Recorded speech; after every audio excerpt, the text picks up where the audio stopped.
この動画は過去動画の再放送です。途中紹介されている別動画は、現在アップされていないものもあり、リンク切れしている場合がありますが、ゆっくり再アップしていきますのでお待ちくださいね。それではご覧ください。こんにちは、斉藤直樹です。今日はリスナーさんの質問にお答えしていきます。ごましおさん、28歳男性からの質問です。こんにちは。いつも楽しく動画を拝見させていただいております。私は現在、サラリーマンとして働いていて、イラストの勉強をプライベートの時間でしています。将来的には、まだふわっとした感覚でしかないですが、イラストで少しでもお金が稼げるようになればなぁと日々精進しております。そして質問なのですが、私は斉藤先生の動画やツイッターを見ている限りでは、イラストレーターの仕事をすごく楽しそうに紹介されている内容が多々見受けられ、私もそれを拝見し、憧れている節があります。ただ、最近ネットの記事で、職業選びは理想だけではなく、その職業の辛いところも見ることが重要という内容を見ました。その記事を見た後に、イラストレーターになった時に辛い出来事などとして、どんなことがあるのかというところがとても気になりました。斉藤先生がイラストレーターをやっていて、今まで一番辛かった出来事や大変だった経験を教えていただけないでしょうか。よろしくお願いします。とのことです。ごましおさん、ご質問ありがとうございます。確かにね、僕は動画を見てくださる人になるべく夢を持ってほしいという思いから、できるだけね、ポジティブな内容をお伝えしようとしています。一方で、そういった綺麗事だけでは割り切れない、非常に厳しくて辛い現実があることも事実だと思います。実際ね、僕もそう言われてみれば、過去にいくつか辛い出来事に直面したことがありました。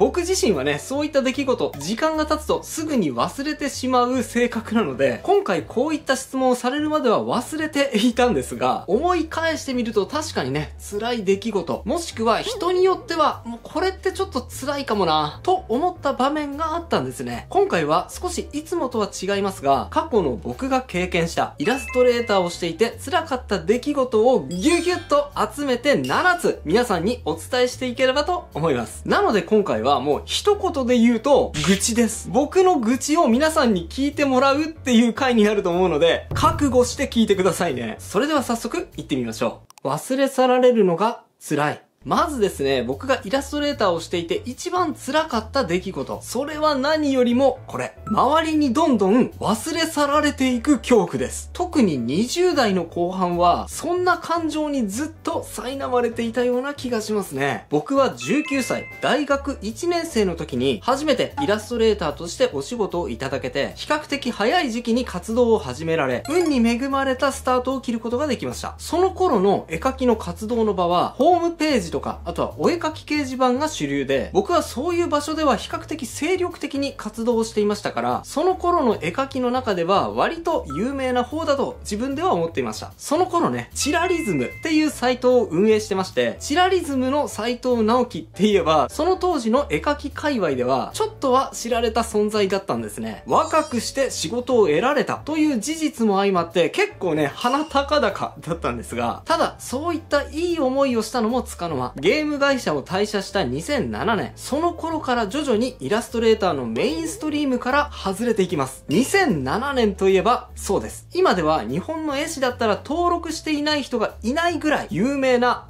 ピクシブのサービスインですね。当時僕は今まで通りホームページの活動をメインでやっていましたから、周りがね、ピクシブ面白い、ピクシブすごいって言っているのを横目で見ていて、もう正直ね、何がピクシブだバカ野郎。こっちとらな、ホームページでずっとやってんだよ。ピクシブだかポケシブだか知らねえけどな、そんなもんに負けるわけあるか。なんていう風にね、肩肘を張って、堅くなに登録しなかったんですね。描いているイラストもですね、当時流行っていた絵柄とは全く違って、独自路線を突き進んでいました。こんな感じのイラストですね。ところが、そんな感じで突っ張っている間に、ご存知の通り、ピクシブの勢いは止まらず、もうピクシブランキングで上位を取っている絵師以外は、どんどん忘れ去られていくようになっちゃったんですね。もうね、絵師の集まりなんかに顔を出して、はじめまして、チラリズムというサイトを運営しています。斉藤直樹と申します。って言っても、いや、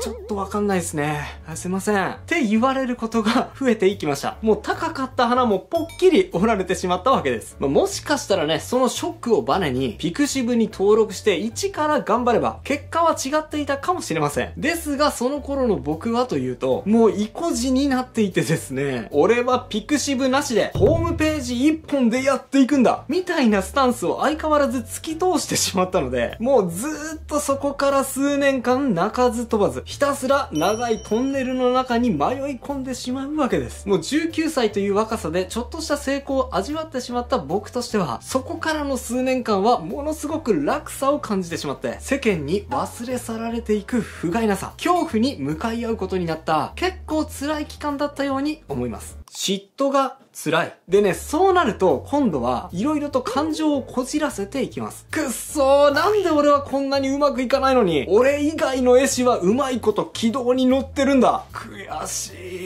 そんな嫉妬心が心を支配するようになっていくんですね。で、さらに悪いことに2008年、日本版のツイッターがサービスインして、ピクシブで活動していた絵師さんたちが、どんどんツイッターにも登録して、活動の幅を広げておりました。ツイッターランキング、そして、いいね。当時はね、いいねっていう名前じゃなくて、ファボっていう名前でね、マークもハートじゃなくて、星型でした。ファボからね、いいねになるときは、めちゃくちゃ反発ありましたよね。話が逸れちゃいましたね。元に戻しましょう。その頃から、ピクシブランキングの上位に乗って、そして、ツイッターでファボ数を稼ぐことが、即、いいイラスト仕事につながる流れが確立されていった。そんな時代だったんです。一方、僕はというともう、なんでしょうね。今僕がその姿を見ていたらもう説教していると思うんですけど、もう相変わらずですよ。ツイッターだ？そんなよくわかんないチャラチャラしたインターネットで、お絵描きなうなんてつぶやいてられるか、こんちくしょう。もうね、いじけ切ってるんですよね。絵にもね、それは反映されてまして、もう商業イラストレーター目指してるのに、こういうね、心の闇みたいな、そういうテーマの絵ばかり描いてましたから、売れるわけないんですよね。この絵はこの絵で好きなんですけどね、少なくとも商業的ではありません。僕はいよいよイラストレーターの中で、もう隅っこの方にいる、まだいらしたんですね、みたいな存在になってしまいます。でもね、そんな中でも僕はギリギリ自我を保ててはいたんです。なぜかというと、仕事があったからです。もうずっと前から仕事を僕に依頼してくれたクライアントはいましたし、その仕事だけが僕の自我を支える支柱になっていました。ただ、この僕の心の支えになっていた仕事を通じたプライド。これが大きく揺らぐ出来事がやってきます。時は2012年。僕はこの頃ね、あまりにも干からびすぎていて認識はできていなかったんですが、そんな僕の耳にも入ってきた絵師界隈に起きていた大きな変化がありました。ねえねえ、どうやらソーシャルゲームっていうのが巷で大流行りしていて、そこで絵を描いている絵師たちがものすごく人気になっていて、そして何よりも稼ぎまくってるらしいよ。そんな噂です。僕はその話を聞きながら、でも自分とは縁遠いような話だとして聞き流していました。どうせ俺には関係ないって。なんかもう終わってるでしょ。自分とは関係ないはずの華々しいソーシャルゲーム絵師界隈。ところがね、そのソーシャルゲームで大活躍しているトップイラストレーターの名前を聞いて、僕はびっくりします。杏仁豆腐先生です。杏仁ちゃんはですね、ちょっとね、慣れ慣れしく杏仁ちゃんとか言っちゃいましたけど、それには理由があって、彼女は僕の大学時代の後輩で、当時同じサークルの仲間でした。ですから割と頻繁に遊んだり、お絵描きし合ったりする仲間の一人でした。もうなんならね、後輩ですから、僕が杏仁ちゃんにアドバイスする立場だったんですよ。ところが、数年経った今ではもう立場が大逆転ですよね。今やイラストレーターの最前線でみんなに望まれたイラストをガンガン仕上げているキラキラ輝く人気絵師杏仁豆腐先生。片やツイッターにもピクシブにも背を向けて隅っこでいじけている底辺絵師斉藤直樹。斉藤直樹？誰？みたいな状態ですよ。この差は何なんだろう。そんなね、落差を目の当たりにしてもすごく落ち込んでしまいました。そしてその状態に追い打ちをかけるように悪いことは続きます。友人イラストレーターとの依頼量の格差を知ってしまうんです。僕はね、その当時結構甘い考えでした。絵の依頼量って案件ごとにきっちりと依頼量が決まっていて、同じ案件であればもうどの絵師であれ依頼量は変わらないって思ってたんです。ところがね、ある日知り合いのイラストストレーターと話していて気づいてしまったんです。いやー、斉藤さん、この仕事、依頼料が高くてもう最高ですよね。差分込みとはいえ、もう16万円ですもんね。いやー、一昔前じゃ考えられないですよ。ほんと、ありがたいですよね。いや、そうですよね。ほんと嬉しいです。16万円ですもんね。僕はね、もう必死で動揺を隠してました。もうね、ほっぺたとかも軽く痙攣してたんじゃないかと思います。俺10万円だけど何この人16万円で、俺10万円依頼料ってそんなに違うの？もうちょっとだけ残っていたもう絞りかすみたいなプライドが、ガラガラと崩れ去っていく音が聞こえたような気がしました。あれはめちゃくちゃ悔しかったです。ついでに言うとね、もうその友人も僕の年下でしたからね。はい。まあ、そんなことを聞くとね、いや、値段に格差があったとしても、仕事を依頼されるだけいいじゃんって思われるかもしれませんが、いや、その当時は、僕は仕事だけはずっと続けてきて、評価は高いはず。自分はまだ第一線でかけているはずって思い込んでいましたから、そんな僕にとって、このことはもう耐え難い屈辱だったんですよ。俺、ここまで置いてかれちゃったんだなって、やっと自分の立ち位置を正確に認識した瞬間でしたね。まあ、うすうすは感づいていたんですが、辛すぎて目を背けていたんでしょうね。さて、ここまでずっと時系列を追って、僕がイラストレーターとして辛かった出来事を紹介してきましたが、ここからはちょっと箸休め。フリーのイラストレーターあるある辛いことランキングトップ3をお送りしたいと思います。まあ、どっちにしろ辛い話なんですけどね。では行きます。第3位、確定申告が辛い。まあこれは広く言われてることですし、まあ大体2月3月ぐらいになるとヒーヒー言っているフリーランスイラストレーターを見ることがあると思うので、皆さん認識済みかと思います。フリーで活動するイラストレーターは毎年必ず確定申告をする必要があります。その年度に上げた収入、かかった支出、医療費などを計算して、自分の所得税額を確定して、そしてそれを税務署に申告するっていう作業があるんですが、まあこれ人によって超辛いんですよね。まあ、特に僕は絵を描くこととか文章を書くこととか正解がないことに関してはあまり辛いとは思わないんですが、確定申告ってその数字が合っているのかどうなのか正解がある作業なので、そういう作業はねもう耐え難いんですよね。しかもね、一生懸命計算してたとえ還付金返ってくるお金があったとしても、そのお金のほとんどは次に納める住民税、年金、個人事業税に消えてしまいますし、その作業をしている間はね、もちろん他の仕事できませんから、もうね、ただ働きしているような感覚で、ひたすら辛い作業なんですよね。いやー、これね、僕だけじゃないと思うんですが、フリーランスの皆さん、どうでしょうか。まあ、ただね、確定申告がわからないからフリーランスになれないっていう人もいると思いますが、そういう人は意外とですね、何もわからないまま税務署に行ったとしても、職員の方がかなり丁寧に手取り足取り教えてくれますので、確定申告のやり方自体にそこまで不安になることはないと思いますけどね。第2位、年収が下がるのが辛い。これはね、人によって違うと思いますが、僕の場合にはあまり後先考えずに勢いで当時勤めていた会社を退社しました。当時会社員としてもらっていた年収が400万円ぐらいだったんですが、フリーランスになって1年目は年収が約半分、250万円ぐらいだったかな。そのぐらいになっちゃいました。まあ、一人暮らしだったので、そのぐらいの収入があればなんとかやっていけたんですが、収入がガクッと下がることは、そのまま精神の安定にも直結します。俺、将来どうなっちゃうんだろうっていう不安感に簡単に結びついちゃうんですね。夜寝るとき、布団に入ってからね、そのことを考え始めると、もうね、不安で眠れなくなっちゃうんですね。大丈夫かな？俺、生き残っていけるかな？もし、仕事がなくなったら、このアパート引き払って、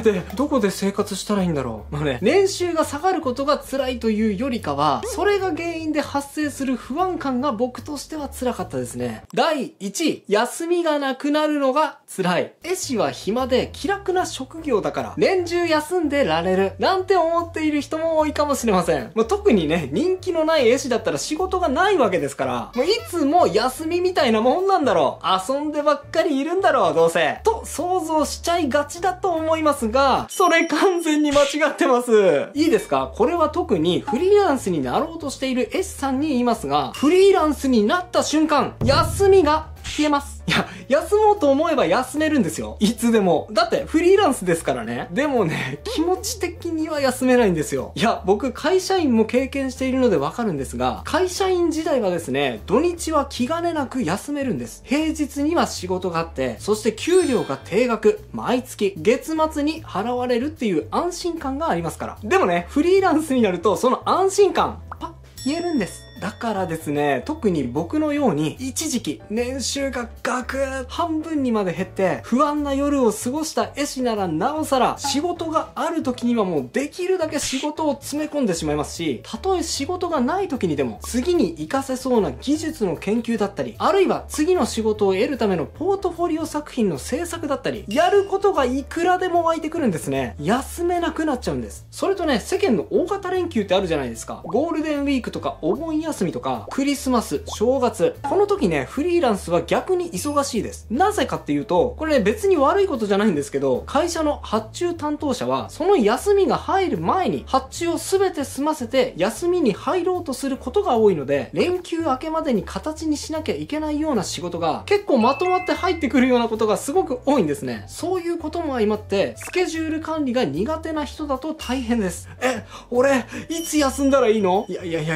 休んでる場合じゃない。働かなきゃ、もっと働かなきゃ、これが終わったら次、これが終わったら次ってね、もうどんどん泥沼化していくんです。僕の友人はね、そのことが原因で残念ながら亡くなってしまった人もいますから、そんな中でも休みを強制的に取れる心の強さと自分のスケジュールをある程度コントロールできるマネージメント力が必要になってきます。僕はですね、そういう余裕がなくなってしまった時、ひときわ忙しくなってしまった時は、ストレスからね、もうめちゃくちゃ食べるようになっちゃったり、酒に頼っちゃったりして、生活がね、もうめちゃくちゃになってしまったことがありますので、その度にですね、内臓がもうボロボロになってしまった感覚があります。休みの管理は本当に重要だと身をもって知りましたね。全部自分のせいなのが辛い。さて、またここから時系列順に話を進めていきましょう。2012年の年収格差問題に気づいて、僕はすっかり心を入れ替えます。一応登録しつつも、ずーっと放置してきたピクシブ、ツイッターを活用し、真面目に絵師として活動することを決意します。ピクシブで言ったら、ピクシブランキング1位を1年以内に取ること。ツイッターで言ったら、当時僕が知っていた、ツイッターのフォロワー数が桁違いに多かった LM7さんのフォロワー数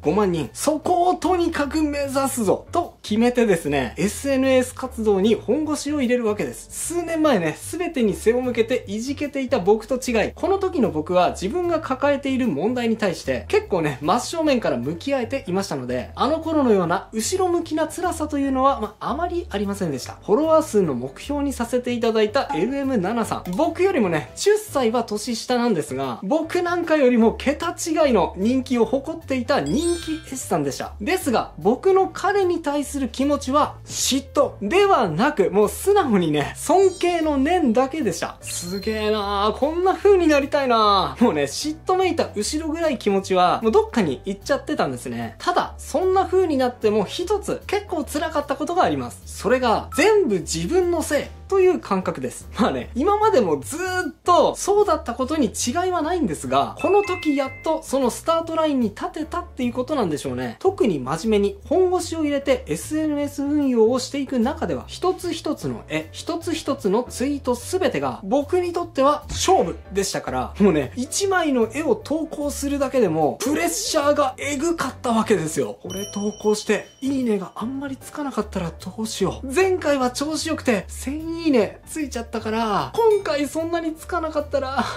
恥ずかしいな。どこか変なとこないかな。顔これでかっこいい、可愛いって思われるかな。てか投稿する時間って今でいいのかな。やっぱり時間ちょっとずらした方がいいのかな。やばい、ダメだったらみんなに見放されちゃうかもしんない。もうね、ドキドキが止まらないわけです。悪い意味で。もしかしたらね、 SNS を趣味でしか使わない人からしたら、いや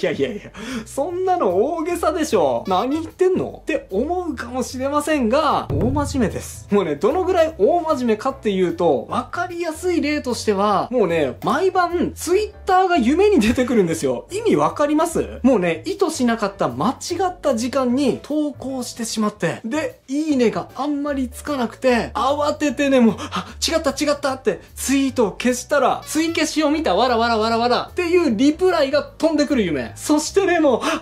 汗びっしょりで飛び起きて、急いでね、もう、ツイッターを確認して、よかった。投稿してなかった。こんなことが冗談じゃなく、しばらく続いたんですね。なんか失敗して反応を得られなかったら自分のせい。数字が伸びなかったら自分のせい。そのことで今後どうなっても自分のせい。このプレッシャーで精神が追い込まれた時期が長く続いたことは、今思い返すと結構辛かったように思います。すべて自分のせい。だから楽しい。さて、ここまでずーっと僕の苦労談。イラストレーターを続けてきて辛かったことを、辛かったこととしてお話ししました。ちょっと疲れましたでしょう。でもね、一応この話には訂正したいことがあります。僕は今、辛かったことを辛かったこととしてお話ししたと言いましたよね。正直に言うと、僕、今言ったこと、あんまり辛かったと思ってません。最初に紹介した忘れ去られたことが辛かったことも流行りの絵柄に背を向けて自分なりに技術の蓄積はできていました。その応用力の高さが結果的には今の YouTube の講座でたくさん生きている場合も多いです。嫉妬で辛かった時だってそういう気持ちになった時、その嫉妬の対象から目を背けて逃げてしまうことで辛さが増幅してしまうこと、逆に立ち向かったり嫉妬する気持ちを口に出してしまうことで辛さを軽減できるという対処法も学びました。友人イラストレーターとの年収格差を知ってしまった時にも、そもそも値段交渉をしなければ依頼料は上がらない。だから値段交渉は普通にしなきゃいけないということに気づくきっかけになりましたし、確定申告や休みがない問題に対しては、今まで自分以外の誰かがやってくれていたことを自覚的に行うこと、セルフマネージメントが大事という認識に役立ちました。すべて自分のせいだから辛いと感じることに対しては、逆に言えば今まで誰かのせいにして楽をしていたことになります。本当はそこに確実に存在している問題なのに、それを自分以外の誰かのせいにしてずっとごまかし続けていたんです。僕はそれをイラストレーター人生を通して徐々に自分の手に取り戻していった。その過程で痛みや辛さを味わったこともあったけど、そのおかげでその痛さや辛さに立ち向かうための手段を同時に手に入れていったとも言えるんです。それまでは誰かの人生を生きていましたが、自分の人生を生きるためにこの痛みは必要な痛みだったと思えば、それは別に嫌な痛みではありませんでした。イラストだけじゃなく表現っていうのは学校のテストや入試試験とは違って決まった範囲やルールがない中での競争です。いや、そもそも競争ですらないのかもしれません。何が人気になるのかわからない。どうしたら正解なのかすらわからない中で活動をずっと続けていく必要があります。失敗しても成功しても全部自分のせい。だから辛いけど、でもだからこそ僕はやりがいを感じました。今だから心から言えます。辛かったことはあったけど、でも辛いだけじゃなかったって。僕はイラストレーターという道を選んで本当に良かったって思うんです。ごましおさんがどのような道を選ぶかは僕にはわかりません。それはごましおさんによってごましおさんの責任で選ばれるべきでしょう。そしてその中で味わった辛さがあったとしたら、その辛さを乗り越えることで、それが全てごましおさんの力になっていくはずだと僕は思います。あなたがあなたらしい道を進めるよう僕は動画を通して応援しています。あなたならきっとできます。諦めないで応援してます。以上が今日僕が伝えたかったことです。いかがだったでしょうか？また今回は辛かったことにあえて焦点を当てて紹介してきましたが、じゃあその時どんな作品を描いていたの？今までどんな遍歴をたどってどういう風に今の絵になったの？という僕の絵柄の変化と考え方の変化について紹介した動画公開します。19年前から今までのイラストの変化があります。興味がある方はこちらも合わせてチェックしてみてくださいね。それではまた次回の動画でお会いしましょう。バイバイ。ということで再放送をお届けしました。いかがだったでしょうか？新チャンネルのチャンネル登録と高評価もよろしくお願いします。